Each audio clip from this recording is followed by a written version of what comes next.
Sir, I need your license and registration right now. Can you first tell me the reason for this stop? You crossed the center line. License and registration. Now. Understood. Here. Read that carefully, officer. Some people pull rank to escape consequences. Others don't have to pull anything because the truth speaks for itself. Two city police officers thought they were making a routine stop on a quiet Tuesday afternoon. They saw an unmarked black SUV drifting slightly over the center line and figured it was an easy ticket. Maybe a distracted driver, maybe someone who'd had one drink too many at lunch. Either way, they were sure they had the upper hand. They had no idea who was sitting behind that wheel. Before we continue, tell us where you're watching from. Drop your city or country in the comments below. And if this is your first time here, hit subscribe and like the video. You're going to want to hear how this one ends. It was a Tuesday in Carver County, somewhere between the kind of day that's forgettable and the kind that isn't. Officers Brett Dalton and Corey Prusak were running a standard patrol on Route 9, a two-lane road that cuts through the edge of town near the industrial district. Not much happened out there most days, the occasional speeder, a broken taillight, nothing worth writing home about. Then Brett spotted the SUV. It was a black Ford Expedition, no plates visible from the front, crossing the center line just enough to be noticeable. Brett tapped Corey on the arm and nodded. That was all it took. Lights on, siren blipped once. The SUV slowed and pulled to the gravel shoulder without hesitation. So far, so routine. Brett stepped out first, hand resting near his belt the way officers do when they haven't decided yet whether to be relaxed or alert.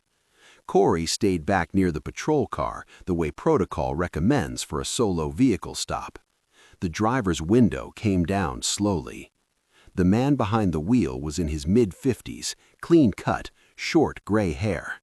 He was wearing a collared shirt, no tie.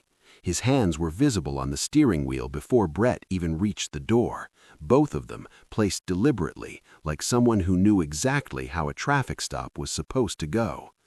Brett asked for license and registration. The man didn't reach for the glove box immediately. Instead, he looked at Brett for a moment and said calmly, "Before I do that, can you tell me the reason for the stop?" That question alone seemed to shift something in Brett's posture. It wasn't aggressive, it wasn't defiant, it was just a question, but Brett didn't like it. In his experience, people who asked that question right away were either lawyers, troublemakers, or people who thought they knew better. "Sir, I observed your vehicle crossing the center line. License and registration, please." The man nodded slowly. Understood. He reached into his shirt pocket, not the glove box, and produced a single card. He handed it through the window without another word. Brett took it, looked down. His expression didn't change right away. That took a second or two. He read what was on the card once, then again. Then he looked up at the driver, then back down at the card. Corey noticed the pause from behind the patrol car and called out, "Everything good up there?" Brett didn't answer immediately. The man in the SUV kept both hands on the wheel and waited. He wasn't nervous, he wasn't smiling either, he just waited, the way a person waits when they already know how something is going to end. Brett still hadn't handed anything back. Corey walked up to the driver's side window to see what was taking so long. Brett handed him the card without a word. Corey looked at it, then looked at the driver, then back at the card. There was a brief silence between the two officers, the kind that happens when two people are trying to figure out the same thing at the same time without saying it out loud. The card identified the driver as Sheriff Aldous Crane, not a retired sheriff, not a former deputy, the sitting sheriff of Carver County, the very county they were patrolling in at that exact moment. Corey handed the card back to Brett. What happened next is where things got complicated. Brett straightened up and said, "Sir, I'm still going to need to see your driver's license and vehicle registration." His tone had shifted. Not softer, if anything, slightly harder, like he'd made a decision.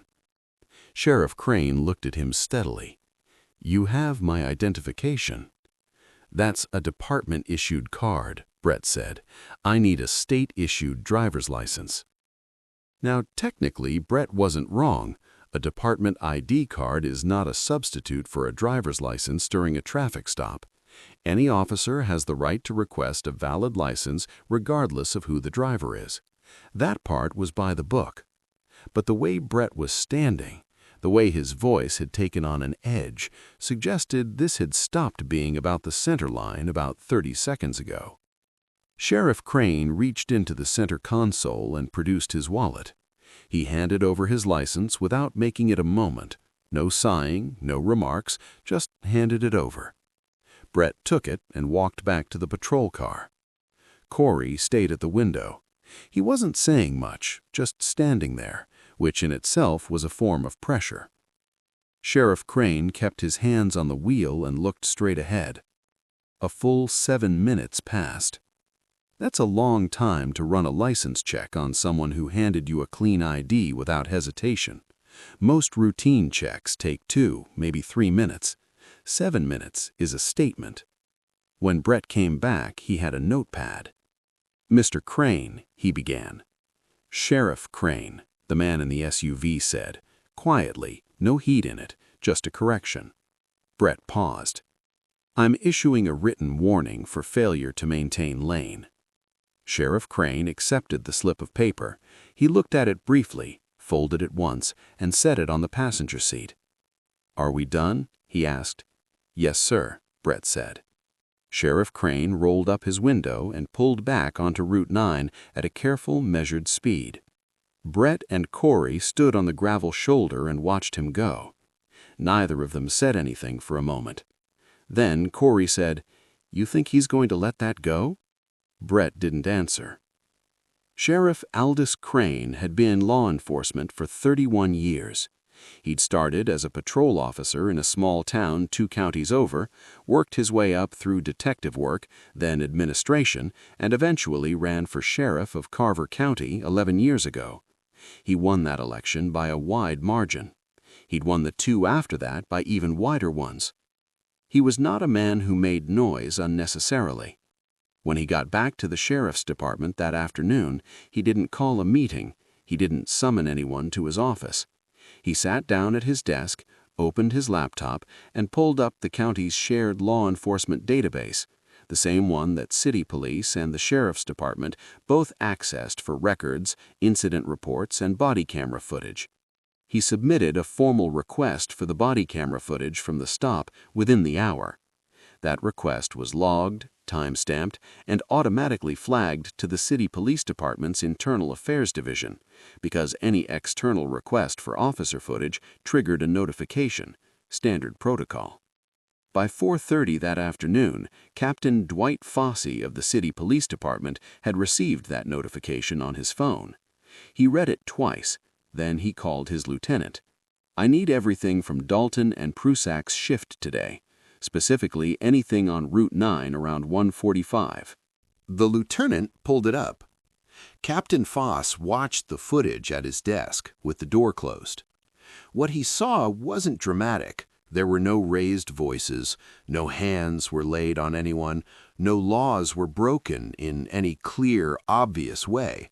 But what the footage showed was an almost textbook example of something harder to define and harder to prove.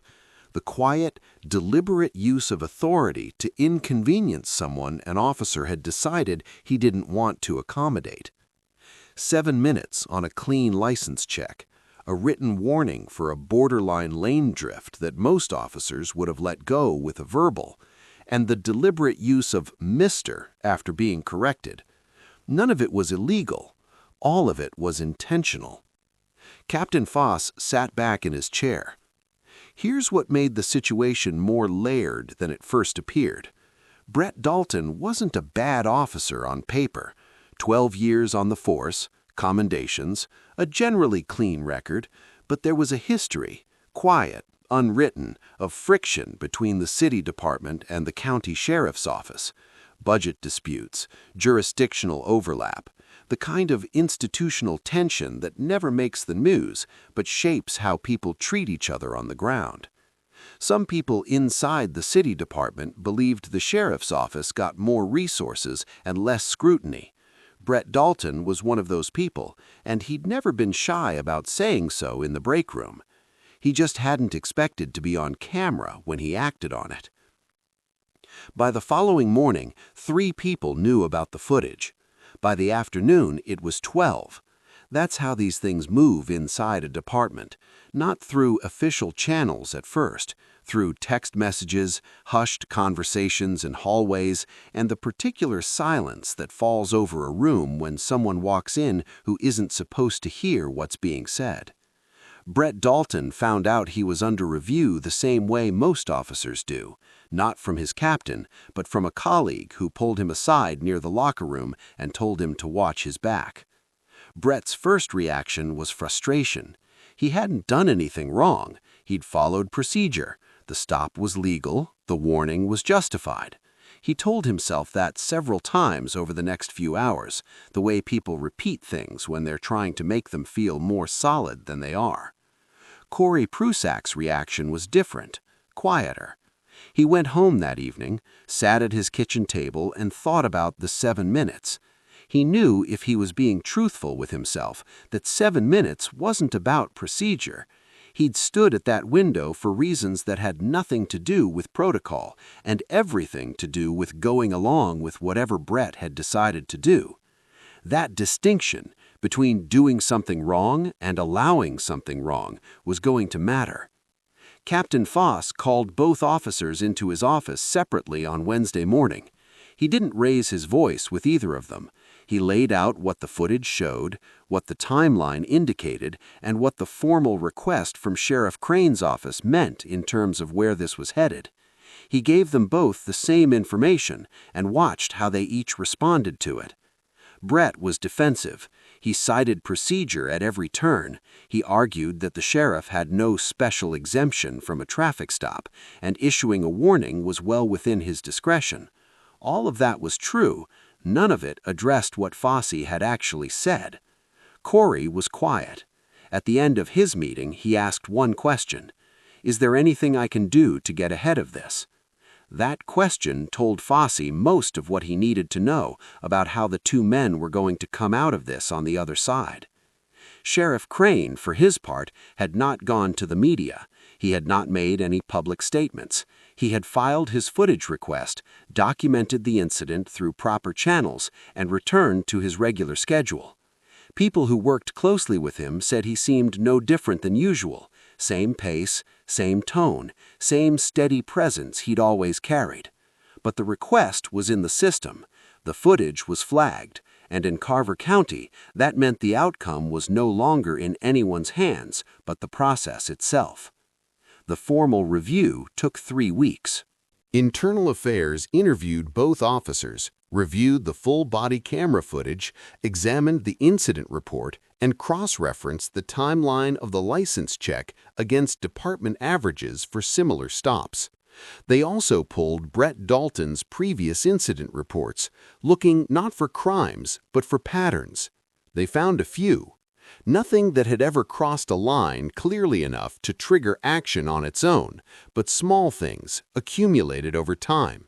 A handful of stops where processing took longer than it should have, 2 incidents where civilians had filed informal complaints that were noted but never escalated, a report where language used in the write-up had been flagged by a supervisor and quietly revised. Individually, none of it was damning. Together, it painted a picture. The review board's findings were issued on a Thursday. Brett Dalton received a formal reprimand, mandatory retraining in professional conduct, and a 30-day suspension without pay.